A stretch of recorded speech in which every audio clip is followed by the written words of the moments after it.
యమా ఏమంటివి మానవ జాతి నీచమా? ఎంత మాట పైతరిన వరకు వెంటాడి వేధించి ముక్తి పెట్టి మీ ధర్మసూత్రములు మంటగలిపి పతి ప్రాణములు దక్కించుకున్న నారీమణి సావిత్రిదే జాతి.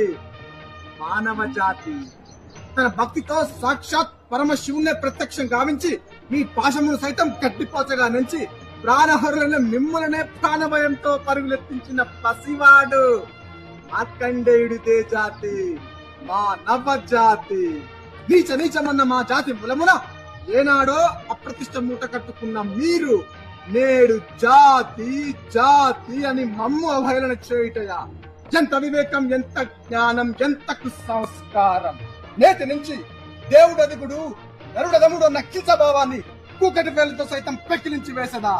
మొక్కులు పొందే ముక్కోటి దేవతలు, దిక్కుల నేలే అష్టదిక్పాలకులు, మణిగొడనిచ్చే పంచభూతములు సైతం జయ హో నరుడా అని హర్షించే విధముగా సింహాసనం అధిష్ఠించదా? స్వర్ణ మణిమయ రత్న ఖచ్చితాలంకృతమైన ఈ సభా మందిరమున అకుంఠిత సేవా దక్ష సమూహ పరివార మధ్యమున భూతల స్వర్గ ధర్మ నిలయమైన ఈ గౌరవమున సర్వదా శతద సహస్రద పాప పంకిలమైన కుల మత జాతి కూపములను సమూలముగా శాశ్వతముగా ప్రక్షాళన గావించదా?